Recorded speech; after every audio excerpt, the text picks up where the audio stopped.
IPL advertising has become a genre of its own. From way back in 2008 when the tournament began and we'd see these adorably funny Zuzu ads by Vodafone.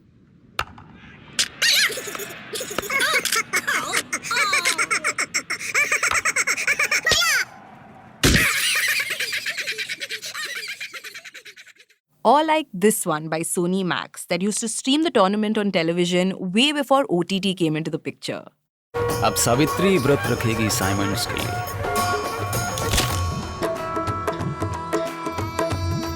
Razia चिराग रोशन करेगी सहवाग के लिए। और देखिए sister N pray कर रही हैं धोनी के लिए। देख रहे हैं? To now, like this cred ad featuring Rahul Dravid that went viral on social media. It's like saying Rahul Dravid has anger issues. Hey! That doesn't mean you can overtake. Come, man. Come. You come, man. What about Britney? Hey! Could have gone straight and taken it. Indiranagar का गूंडा हूँ मैं. Or this one by Dream 11. ये किधर है भैया किधर पास में यार आपकी टीम बस उधर है जब इंडियन T20 लीग आता है ना तो हवा बदल जाती है.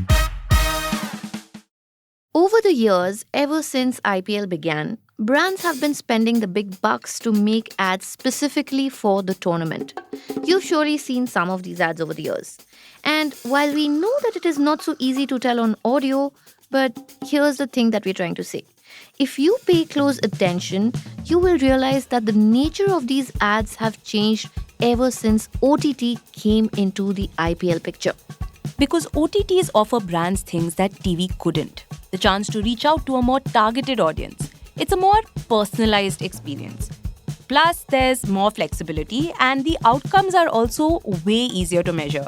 For example, this year alone, JioHotstar is expecting to make 3,000 crore rupees in ad revenue from IPL. And it makes sense. There is no other event in the country that garners the kind of eyeballs that IPL does. Last year, it reached nearly 7 million viewers on OTT alone. So, for brands, it's a once-in-a-year opportunity. Take Hindustan Unilever or HUL for example.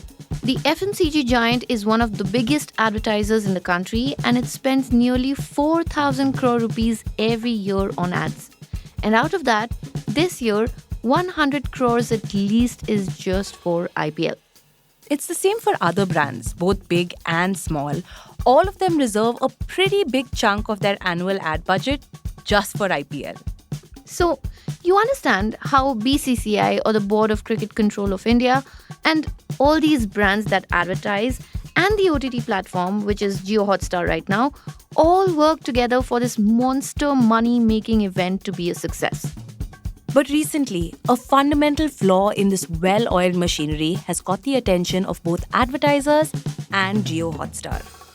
It all started with HUL receiving a bunch of consumer complaints. About what? We will give you a hint. It has something to do with the number of times you see an ad on an OTT platform. Welcome to another special episode of Daybreak. I'm Snigdha. And I'm Rahil. And once a week, Rahil and I come together to talk about things in business and tech that interest the both of us. And it won't just be us. Depending on what we're talking about, we will also be bringing a bunch of really interesting people on the podcast. In this week's episode, we were joined by our colleague, the Ken reporter Ronak Kumar Kunjan.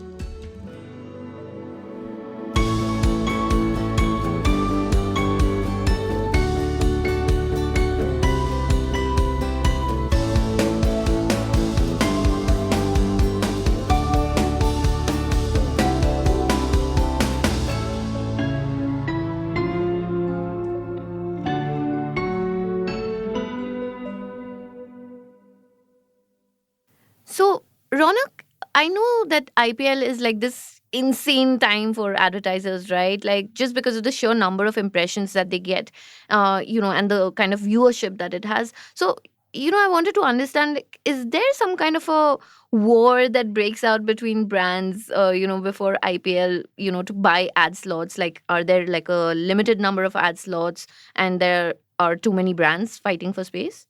Not exactly. So what happens is these OTT platforms, Hotstar in this case, They come up with their ad rates, and those ad rates are floated across advertisers like PNG, HUL, Swiggy, Cred, etc. So basically, what these OTT platforms do is that they promise a certain number of impressions.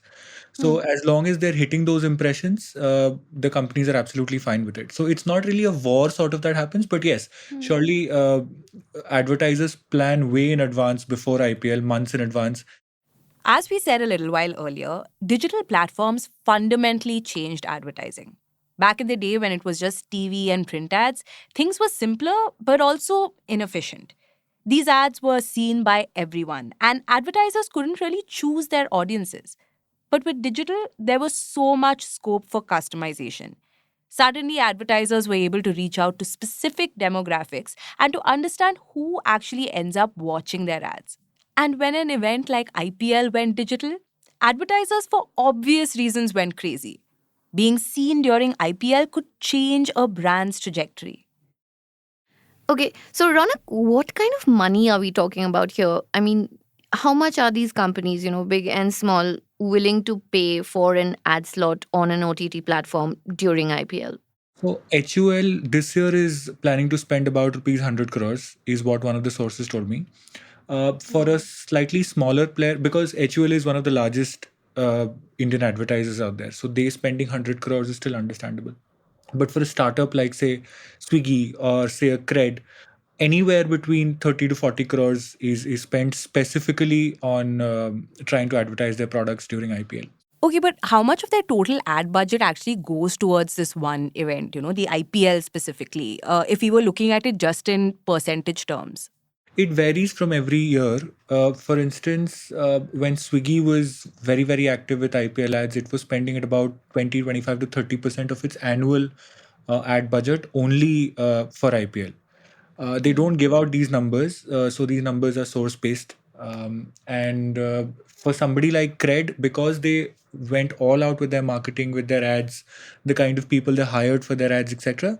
So their marketing spends in terms of ads were already high. But even then, specifically for IPL, they were spending about 25% of their entire ad budget, one fourth of it. Right. So, Ronak, the ROI for these advertisers is huge, right? During the IPL, let's take Tata Motors, for example. They had the title sponsorship for last year's event. And I was reading newspaper reports, and they seemed really happy with the results. So, can we talk about this a little bit? So I spoke to somebody who was part of Tata Motors when this IPL title sponsorship was happening, and he Hmm. said that it's almost a 4x return, and not in terms of Wow. money, but in terms of, say, user engagement, in terms of, say, inquiries, in terms of the attention that the kind of product that they're advertising it gets. So, and they said there is no other event, live sports event or otherwise in India that gets the kind of attention that IPL does. Almost 7 million people watching it on their OTT platforms, similar numbers going to stadiums, etc. So obviously it's a high stakes event, and it almost always works very well for advertisers as well, which is why the kind of preparation that goes about. So, year after year, a large chunk of the overall ad budget for some of India's biggest brands is invariably earmarked for the IPL. But this year, the run up to the IPL has not been smooth sailing. You see, there has been a growing tension between these advertisers and the OTT platform, which is JioHotstar in this case.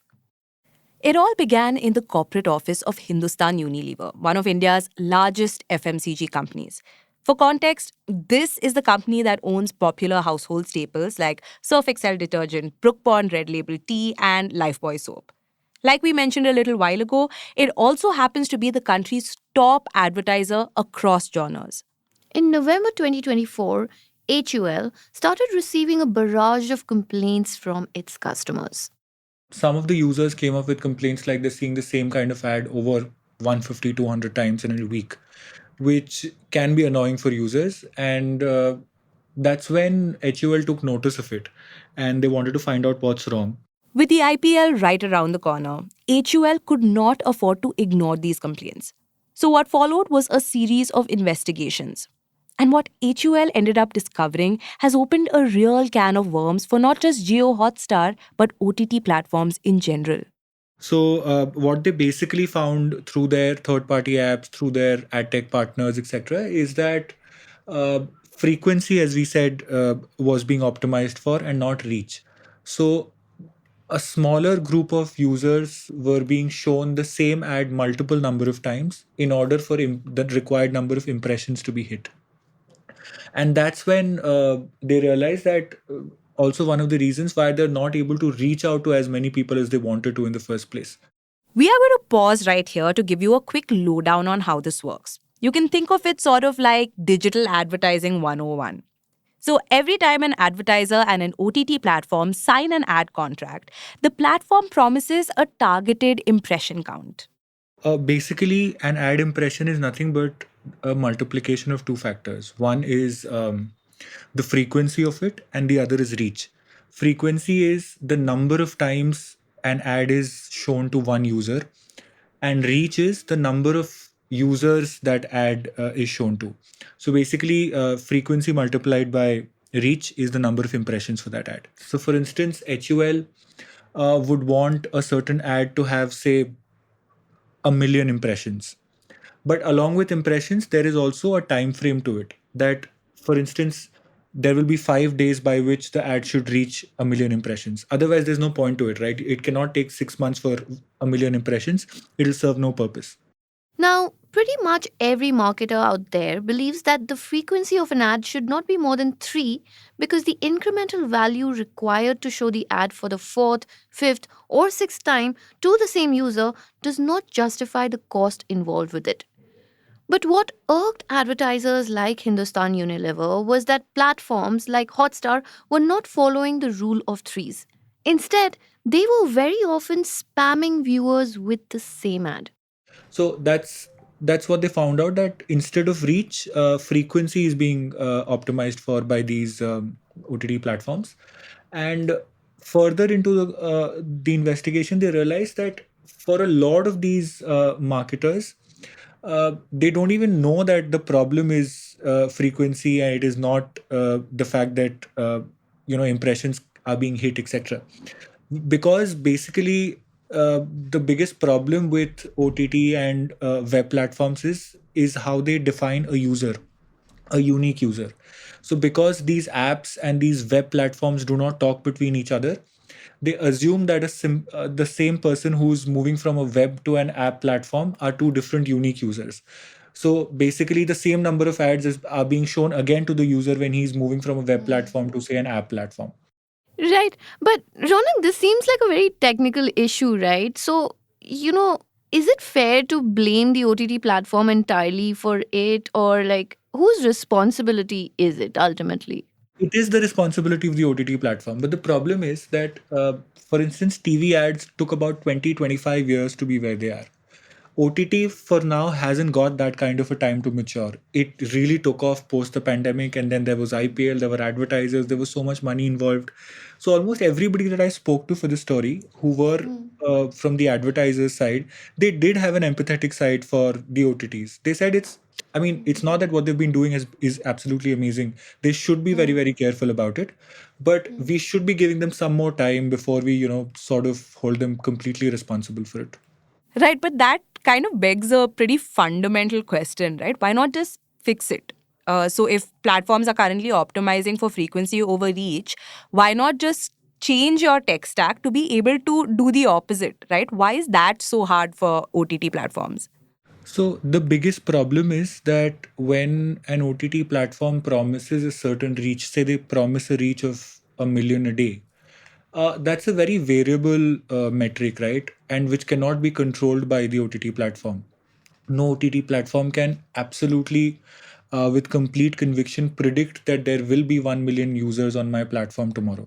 Of course, there can be averages from what they found out in the past, which is why the tweaking of reach and frequency begins. And you're right, there is a tech stack problem as well, where the tech stack works in the favor of OTTs and not advertisers, and they look at device IDs a certain way. So I mean, that's what the advertisers said. These are problems that we identify, but it'll take some time to completely sort out all of these issues. There is no quick fix. That's what senior HUL executives learned after several meetings with JioHotstar officials. HUL told the Ken that it invests in ad tech on every campaign to avoid the problem of overexposure. It also engages a bunch of other tools to track the frequency across OTT platforms. And if an OTT platform fails to meet its reach and frequency requirements, it pauses advertising with the platform. But with the IPL coming up, it isn't quite as straightforward a decision for any advertiser. So, Ronak, in a situation like this, will a company like Hindustan Unilever in this case, will they pause their partnership with JioHotstar, or will they kind of cut down their ad budget for the IPL? Um, I want to understand what are the consequences of something like this. So Snigdha, they can't really cut down on their advertising budget because IPL, as we spoke, is the biggest event. They cannot, sort of afford to go slow there or go curbed or controlled there. They will be spending as much as they plan to spend. So, just this month, JioHotstar announced that it was partnering with the global media audience measurement firm Nielsen to introduce third party verified ad data starting with the upcoming IPL. The aim, simply put, was to amp up transparency in digital ad measurement. Because think about it, it's in everyone's best interest to arrive at a compromise in the situation. All of them need each other. But ultimately, it also boils down to who is more dependent on whom. But had there been no Nielsen, even if Hotstar would have said that nothing doing, we will continue working as we Yeah. were, H2L Yeah. still wouldn't have been able to sort of bring down their ad expenditure or their ad efforts during the IPL because of the kind of eyeball it attracts.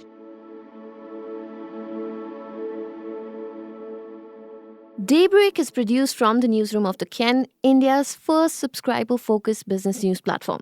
What you're listening to is just a small sample of our subscriber only offerings. A full subscription unlocks daily long form feature stories, newsletters, and podcast extras. Head to theken.com and click on the red subscribe button on the top of the Ken website. Today's episode was hosted and produced by Rahel Philippos and I, Snigdha Sharma, and it was edited by Rajiv CN.